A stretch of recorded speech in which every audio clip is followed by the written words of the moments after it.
আল্লাহ রাব্বুল আলামিন আমাদেরকে হয়তো অনেককে অনার্স লাইফে, কাউকে ইন্টার লাইফে, কাউকে মাস্টার্সে পড়ে হেদায়েত দিয়েছেন। এই তো হয়তো কারো হেদায়েতের মাধ্যম হচ্ছে তাবলিগ জামাত, কারো হেদায়েতের মাধ্যম হচ্ছে অনলাইনে কোনো লেকচার, কারো হয়তো জীবনে কোনো ধাক্কা, হ্যাঁ, কারো হয়তো কি একাকিত্ব, কারো হয়তো বেকারত্ব। এক একজনের এক এক স্রোতে হেদায়েত কিন্তু এসেছে। অনেক আছে মাদকাসক্ত ছিল, হেদায়েত পেয়েছে, কিছু একটা হয়েছে জীবনে, আল্লাহকে চিনতে শিখেছে। কারো তো একটা স্বপ্ন দেখেও সে হেদায়েত পেয়েছে, একটা স্বপ্ন দেখেও সে হেদায়েত পেয়েছে। আমাদের এক ভাই বলছিলেন, আমি এক স্বপ্ন দেখেছিলাম যে স্বপ্নের মধ্যে আমি মনে হচ্ছে যে মরে যাচ্ছি।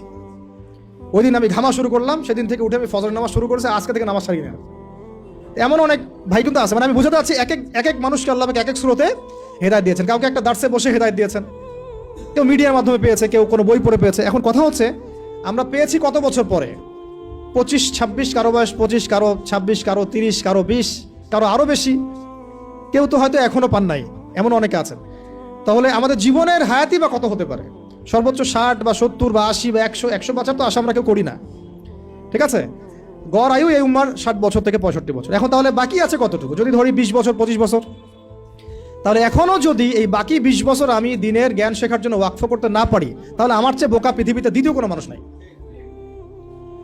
এই চেতনা জাগ্রত করার জন্য এতগুলো কথা বলা, যে এখনো যদি আমরা ওই আগে যেভাবে 25 বছর 30 বছর কাটিয়ে এসেছি, সেম স্টাইলে যদি কাটাতে চান ওই তিনটা ধোকায় পড়ে, তাহলে ওয়াল্লাহি আমার আপনার মতো বোকা এবং আহাম্মক মানুষ পৃথিবীতে আর কেউ নাই। তাহলে বাকি সময়টুকু কাজে লাগাই ইনশাল্লাহ। আর কাজে লাগাবেন কিভাবে? এই হচ্ছে লাস্ট কথা, আজানের আগে লাস্ট কথা হচ্ছে এটা, কাজে লাগাবো কিভাবে। আর কাজে লাগানোর জন্য আপনার কাছে আমার ক্ষুদ্র জ্ঞানে কয়েকটা অপশন আছে। এক হচ্ছে আপনি কোনো একজন বরেণ্য আলেমকে ধরেন, আলেমকে ধরে তার দরবারে, তার দার্সে, তার মাদ্রাসায় পড়ে থেকে ইসলাম শিখেন, যেটা হয়তো সবার জন্য সম্ভব হবে না, তবে এটাই সবচাইতে মুনাসিব পদ্ধতি। কেন বললাম? কারণ সালাফগণ এইভাবেই দিন শিখেছেন। ওলামায়ে কেরাম এর দরবারে দার্সে পড়ে থাকতেন, তাদের মাদ্রাসায় পড়ে থাকতেন, তাদের খেদমত করতেন, তার সাথে চলাফেরা করতেন, যেভাবে হোক ইলম শিখতেন। ইলম মানে তো শুধু লিখার পড়া না, ইলম মানে অনেক কিছু। ইলম মানে আখলাক, ইলম মানে আমল, ইলম মানে তাসকিয়া, অনেক কিছু ইলমের অন্তর্ভুক্ত। ইলম শুধু কিন্তু সার্টিফিকেটের নাম নয়। ওই যে মুসা আলাইহিস সালামকে আল্লাহ পাক বললেন, না তোমার চেয়ে জ্ঞানী মানুষ আছে, তিনি তো নবী ছিলেন, রাসূল ছিলেন, সুবহানাল্লাহ।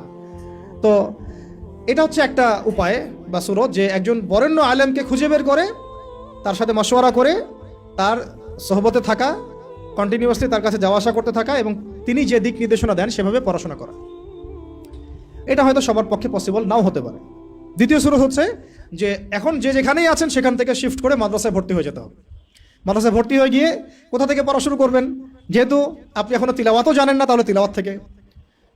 যেহেতু আপনি এখনো হয়তো কেউ তিলাওয়াত জানেন, কোনো হিফজ করা হয়নি, কিছুটা হিফজ করতে হয়, অথবা হিফজ করেছেন কিছু, এখন আপনি নাহু সরফ থেকে শুরু করবেন, আরবি ভাষা থেকে শুরু করবেন, আস্তে আস্তে বড় ক্লাসে যাবেন। এখন আপনারাই জানেন ভালো করে যে আপনারা কোন পর্যায়ে আছেন। দেখা যাবে বেশিরভাগই কোরআন তেলাওয়াতও এখন বিশুদ্ধ করে করতে পারছে না, বেশিরভাগই আরবি ভাষাও জানছে না। তাহলে এখন কি আপনাদের এই বয়সে মাদ্রাসায় শিফট করা পসিবল কিনা? বেশিরভাগের ক্ষেত্রে কি পসিবল? দেখা যাবে হয়তো 5%, 10% পারবেন, বাকিরা কিন্তু পারবেন না। তাহলে তাদের কি সুরত? তাদের জন্য আরও সুরত হচ্ছে, এটা খুব একটা ইফেক্টিভ না, তারপরেও এটা একটা মন্দের ভালো অপশন। সেটা হচ্ছে অনলাইনে অনেক কোর্সেস আছে বিভিন্ন প্রতিষ্ঠানে, সেখানে হয়তো 3 মাস 4 মাস 6 মাস করে বিভিন্ন কোর্স করতে করতে কিছুটা জ্ঞান শেখা, তাও সেটা একা একা না, ওই ওস্তাদদের সোহবতে থাকতে হবে, পরামর্শ করে থাকতে হবে, ঠিক আছে?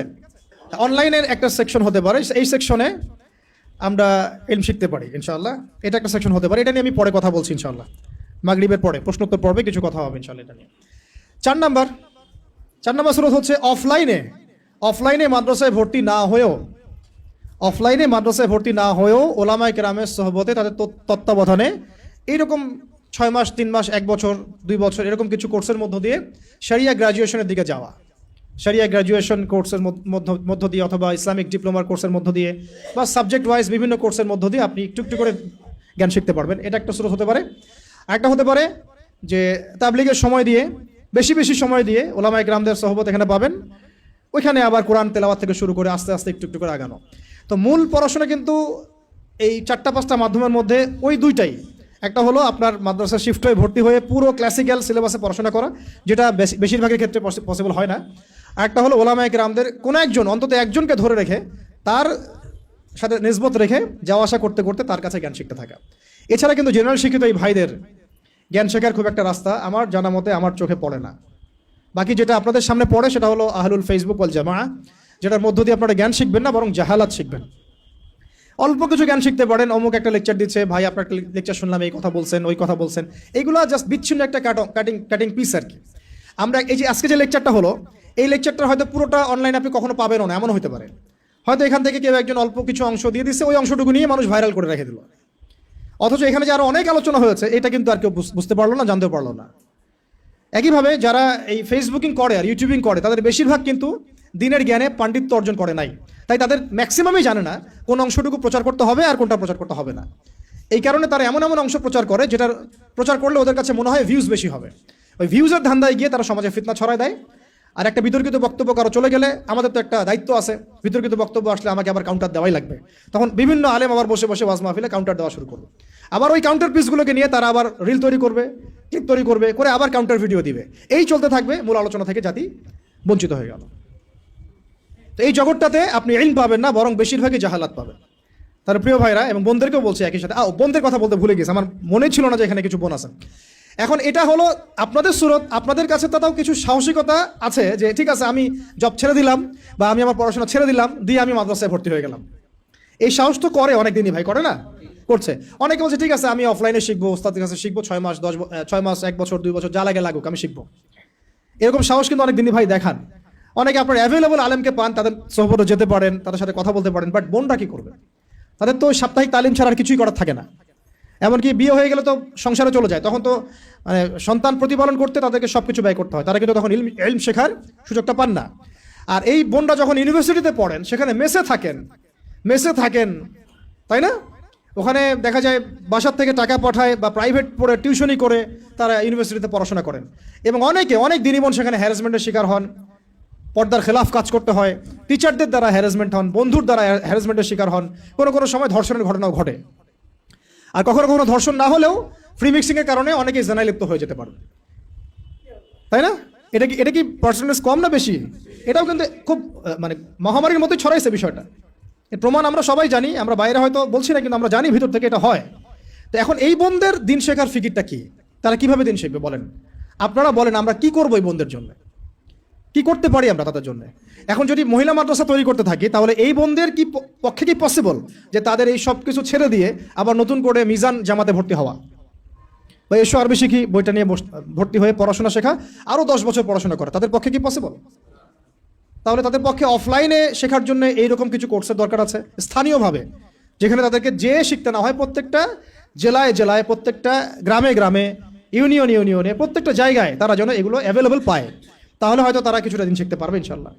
যেটা মক্তব প্রজেক্টের আন্ডারে আনা যায় বা ইসলামিক স্ট্যান্ডার্ড প্রজেক্টের আন্ডারে আনা যায়, অথবা তাদেরকে অনলাইনে কিছু দিনের দার্সের মধ্য দিয়ে, কোর্সের মধ্য দিয়ে হয়তো দিন শেখানো যাবে, তাও লিমিটেড। কারণ অনলাইনের মধ্য দিয়ে পরিপূর্ণ দিন শেখানো যায় না, এটা আমি নিজেই বলে দিচ্ছি, এটা আসলে পসিবল না। কিছুটা দেওয়া যায়, কিছুটা দার্স দেওয়া যায়। আপনারা এখানে বসে আছেন, একটা আই কন্ট্যাক্ট হচ্ছে, মাথা নাড়াচ্ছেন, আমার কথা বুঝতে পারছেন। অনলাইনে আমি জাস্ট কানের মধ্যে একটা ইয়ারফোন লাগাইলাম, আর আমি দেখছি এখানে কতজন জয়েন করেছে, আমি আমার বক্তব্য দিয়ে গেলাম, কাউকে পড়া ধরলাম, দিল, যে পড়া করলো, কে করলো না, আমি তদারকি করতে পারলাম না। এখানে যদি আমার বাচ্চা থাকে 100টা, আমি কিন্তু একজন করে টিচার দিয়ে আমি পড়াতে পারতাম। তো অনলাইনে পরিপূর্ণ আসলে সেই ইলমের যে নূরটা, সে যে তাসিরটা, এইটা আসে না আর কি। তো ওইটাও একটা মন্দের ভালো অপশন। তাহলে দেখেন আমরা কত বড় বিপদে আছি। বিপদটা কি গেস করতে পারছেন? আমরা কত বড় বিপদে আছি। ইলম শেখার ইচ্ছা থাকলেও অনেক সময় উপায় আমাদের সামনে থাকছে না। সবচেয়ে বড় আমাদের মানে ভয়ঙ্কর বিপদটা কি? অনেকের ইলম শেখার ইচ্ছা আছে, কিন্তু আপনি উপায় বের করতে পারছেন না। তাহলে এই 4টা 5টা 6টা উপায়ের বাইরে যদি কোনো উপায় থাকে, তাহলে আপনারা আমাকে জানাবেন। আর যদি দেখা যায় এর বাইরে কোনো উপায় নাই, তাহলে এই 4টা 5টা উপায়ের মধ্যে কোনো একটা আপনাকে গ্রহণ করতে হবে। গ্রহণ করে ইনশাআল্লাহ তাআলা ইলম শিখতে হবে।